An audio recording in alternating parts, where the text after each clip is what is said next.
नारायण नारायण लक्ष्मी नारायण नारायण नारायण भजमन नारायण नारायण नारायण श्रीमन नारायण नारायण नारायण विष्णु नारायण नारायण नारायण।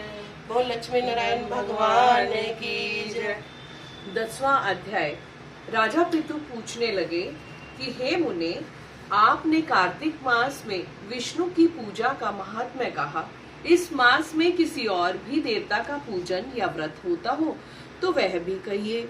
नारद जी कहने लगे कि आश्विन शुक्ला पूर्णमासी को ब्रह्मा जी का व्रत होता है, कार्तिक कृष्ण चतुर्थी को गणेश जी का, और अष्टमी और अमावस को श्री लक्ष्मी जी का व्रत होता है। कार्तिक में जो कुमारी इस व्रत को करती है उसको सुयोग्य पति मिलता है।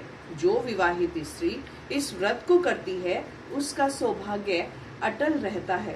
प्रातःकाल स्नान आदि से निवृत्त होकर चंदन आदि से गणेश जी का पूजन करके चंद्र उदय होने पर चंद्रमा को अर्घ्य देवे और फिर उत्सव मनाकर भोजन करें। स्त्रियों को अपने सौभाग्य के लिए इस व्रत को अवश्य करना चाहिए। नारद जी कहने लगे, हे राजा पृथु, इस व्रत का एक सुंदर इतिहास मैं तुमसे कहता हूँ, सुनो। भद्रवती नाम की एक पुरी में सुशर्मा नाम का एक राजा था। उसके रविदत्त, सुशर्मा, जय शर्मा और सुशोभन नाम वाले 4 पुत्र और वीरमती नाम वाली कन्या थी। उस कन्या वीरमती का विवाह देवव्रत के साथ हो गया। वे दोनों बड़े ही प्रेम के साथ रहते थे। एक दिन अचानक घर में बैठे हुए देवव्रत को सांप ने काट लिया, जिससे उसकी मृत्यु हो गई। वीरमती बहुत जोर से रोने लगी और चिल्लाने लगी। उसके चारों भाई और माता पिता भी वहां पर आ गए और सारा पुर दुख रूपी समुद्र में डूब गया। उसी समय दुखों को दूर करने वाले पुलस्त्य ऋषि भी वहां पर आ पहुंचे। राजा ने हाथ जोड़कर कहा कि महाराज, कौन से पाप कर्म से मेरी ये कन्या विधवा हुई है। तब पुलस्त्य जी ने कहा कि राजन, कार्तिक मास में तुम्हारी कन्या ने गणेश चतुर्थी का व्रत नहीं किया था, इसी पाप से यह विधवा हुई है।